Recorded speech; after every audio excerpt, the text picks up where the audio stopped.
안녕하세요. 자, 돈을 끌어오는 사람과 밀어내는 사람 이야기하다가 멈췄죠? 마저 해드릴게요. 그리고 해빙이라는 책은 읽으면 읽을수록 지금 몇 번 반복해서 읽고 있는데 참 매력적인 책이라는 생각이 들어요. 왜냐하면 지금까지 우리가 어른들을 통해서 배워왔던 그런 생각이라든지 관념 같은 것들이 오히려 우리의 삶에 음, 많은 부분에 그 오류를 내놓았기 때문에 많은 사람들이 가난하게 살고 있는 건 아닐까. 사실은 더 많은 사람들이 부자가 될 수 있었고 더 부자가 될 기회가 있었을 수 있을 텐데 그렇게 하지 못하는 것에 이 몸에 문제가 있는 게 아니고 그리고 의식에 문제가 있었던 건 아닐까라는 그 생각을 하게 되는 게 더 해빙을 읽으면서 제가 느낀 거거든요. 그리고 돈을 끌어오는 진짜 부자가 있고요. 돈을 밀어내는 가짜 부자가 있어요. 가짜 부자들은 돈을 쓸 때요. 항상 충분하지 않다고 생각한대요. 있음보다는 없음에 더 집중하는 셈이죠. 그들에게 돈이라는 것은요. 쓰면 안 되는 거예요. 모으는 거죠. 혹독하게 절약하고 아끼고 아끼지 않으면 더 큰 위험이 닥칠 거라고 믿는데요. 가짜 부자는 돈을 언제 끊길지 모르는 물줄기처럼 느낀답니다. 그래서 지금 모아놔야 되는 거예요. 모아놓은 돈을 쓰면 안 되는 거예요. 그게 없어지면 늘 불안해진다는 거거든요. 그래서 가짜 부자들은 가지고 있으면서도 쓸 수 없어요. 널 두려워서.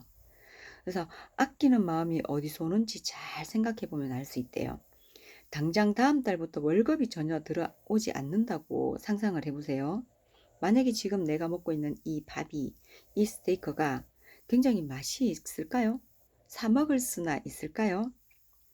부자들은요, 가짜 부자죠. 가짜 부자들은 없음에 집중하기 때문에 돈을 자꾸 밀어낸대요. 왜냐면 우주가, 없기를 바라는구나 라고 생각하니까 이걸 되게 만든다는 부의 원리에 관한 책을 읽을 때 그때 충분히 저도 공감을 했던 것 같아요. 그리고 가짜 부자가 없음에 집중하는 것으로 돈을 밀어낸다는 이야기를 할 때 이 기자는요. 아버지를 생각하게 됐대요. 돌아가신 아버지시죠. 문득 아버지의 삶에 떠올랐는데 가지고 있는 돈이 없어질까 봐 평생 걱정만 했던 우리 아빠. 돈이란 쓰는 게 아니라 갖고 있는 거라고 말했대요. 충분한 재산이 모인 뒤에도 아버지는 인생을 제대로 즐기지 못했대요. 돈이 사라질까 봐 불안했기 때문이라는데요. 사실 돈을 벌어보면은요. 힘들게 벌면 참 쓰기가 힘이 드는 것 같아요. 좀 쉽게 번 돈은 또 쉽게 쓸 수 있고 공돈은 또 마구 쓸 수 있잖아요.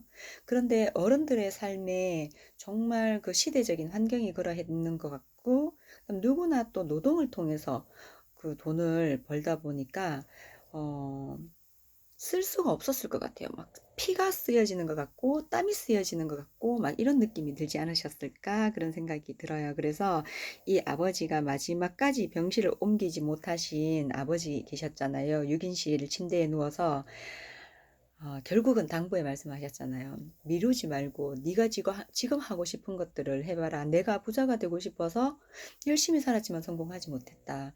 지금 부자가 되기 위해서 열심히 사는 동안 정말 내가 할 수 있는 것들을 놓쳐버린 건 아닐까? 가족들에게 내가 해줄 수 있는 것들을 해주지 못한 것은 아닐까? 그러니 너희들은 지금을 잘 즐기면서 살아라. 이런 얘기를 하고 유언을 남기고 돌아가셨잖아요. 기억하시겠죠? 1장에 있었거든요. 그래서 진짜 부자와 가짜 부자의 삶은 다를 수밖에 없대요.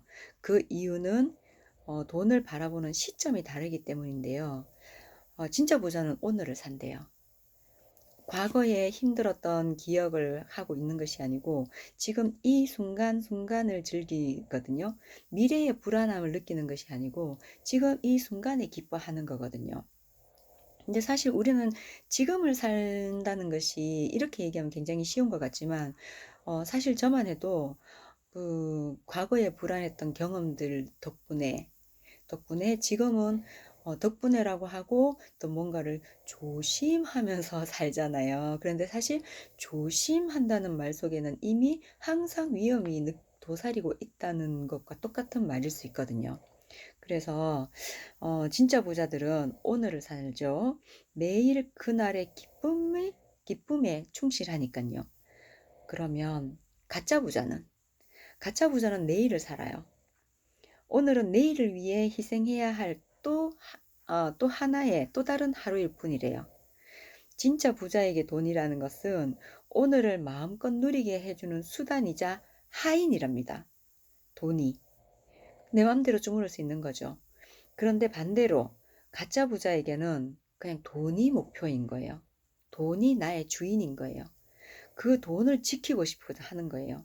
그래서 그 돈을 지키기 위해서 자신의 삶을 희생하는 거예요. 젊은 날에는 건강을 바쳐서 돈을 번다고 하거든요. 나이가 들면 돈을 바쳐서 건강을 지킨다고 해요. 그러면 지금 나에게 있는 것에 건강도 중요하고 돈도 중요하지만 지금 건강한 것에 감사해야 하고 지금 가진 돈에서 사용할 수 있음에 감사하고 사용하면서 할 때마다 그 돈을 쓸 수 있는 내 자신이 너무나 마음에 든다면 적은 돈을 가진 사람도 부자라고 할 수 있지 않을까요? 네, 진짜 부자는 오늘을 살죠. 매일 그날의 기쁨에 충실하니까요. 가짜 부자는 내일만 살아요. 오늘은 내일을 위해 희생해야 할 또 다른 하루일 뿐이죠. 진짜 부자에게 돈이란 오늘을 마음껏 누리게 해주는 수단이자 하인이에요. 반대로 가짜 부자에게 돈은 목표이자 주인이죠. 그 돈을 지키고자 자신의 삶을 희생하는 거예요. 중요한 부분이었기 때문에 제가 2번을 반복했습니다. 자, 요 챕터 뒤에 우화가 나오는데 이 우화가 너무 재밌어요. 자, 이솝우화에 나오는 이야기인데요. 한 마을에 재산이 많은 구두쇠가 있었대요. 전 재산을 털어서 이걸 금덩이를 사서 구두쇠는 아무도 모르는 곳에 그걸 묻어두고 밤마다 금을 꺼내서 보면서 좋아했대요. 진짜 부자 같은 느낌이 순간적으로 들었어요. 그런데 어느 날 노비 하나가 조용히 주인 뒤를 밟았어요. 밤이 되기를 기다렸다가 노비는 땅을 파서 금덩이를 꺼낸 뒤에 멀리 도망가 버렸대요. 다음날 보물이 사라진 것을 발견한 구두쇠가 자리에 주저앉아서 울고 있었답니다. 그를 지켜보던 지나가던 나그네 하나가 다가왔어요. 그래서 왜 우냐고 물어봤더니 이 부자가 자기의 사연을 이야기를 했겠죠. 자초지정을 다 들은 뒤 나그네는 이렇게 말했대요. 그만 우시라고. 그만 우시고 크기가 비슷한 돌을 하나를 묻어놓고 금이 있다고 믿으면 되겠소. 써먹지도 못할 거, 뭐 돌과 다를 거 뭐 있냐고. 금이면 뭐 하냐고. 이렇게 말하는 그런 것 같아요. 그런 것 같아요. 이 우화가 전해주는 그 속내에 대해서 제가 따로 해석을 해주지 않는다 하더라도 듣고 계시는 여러분들께서는 무슨 이야기인지 해석이 되실 거라고 생각을 하거든요.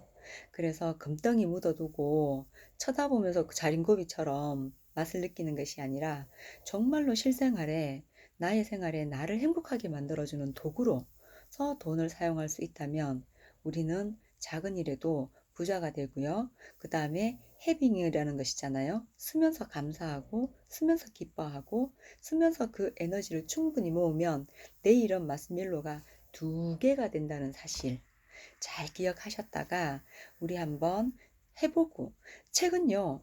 앞만 많이 읽어도 실천하지 않으면 내 것이 되지 않아요. 책은 아무리 읽어도 그것이 나에게 어떤 영향력을 주진 않거든요.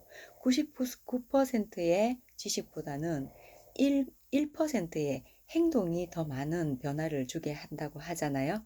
그래서 여러분들께서도 오늘 제가 또 가짜 부자와 진짜 부자에 대한 이야기를 하며 해빙을 해보라고 권해드리는데요. 한번 해보세요. 실천을 해보세요. 그러면 정말 마시멜로가 내일 2개 생기면 어떡하실 거예요? 너무 기쁠 것 같은데 어떡하지? 어찌되었건 안녕히 계세요.